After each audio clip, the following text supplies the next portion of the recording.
আপনাদের জন্য নিয়ে এসেছি একটি মজার গল্প, স্ট্রবেরি ফলের গল্প।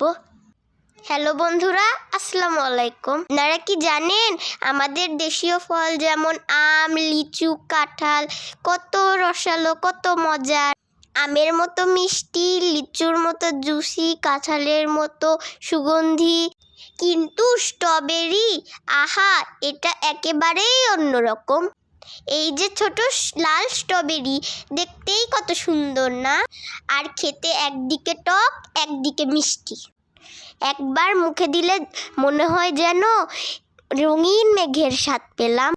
স্ট্রবেরির মজা শুধু খাওয়াতেই নয়, আপনারা কি জানেন এটা দিয়ে কত আইসক্রিম, কেক, চকলেট, জ্যাম বানানো যায়? স্ট্রবেরি শুধু মজারই নয়, এটি অনেক উপকারী। এতে আছে ভিটামিন সি, যেটি আমাদের শরীরকে সুস্থ রাখে, ত্বককে সুন্দর করে, আর শরীরকে রাখে একদম এনার্জি দিয়ে ভরপুর। তাহলে আজ এ পর্যন্তই। ভিডিওটা ভালো লাগলে লাইক, কমেন্ট, শেয়ার করবেন প্লিজ প্লিজ প্লিজ। আর এরকম ভিডিও পাওয়ার জন্য চ্যানেলে ফলো দিয়ে রাখবেন।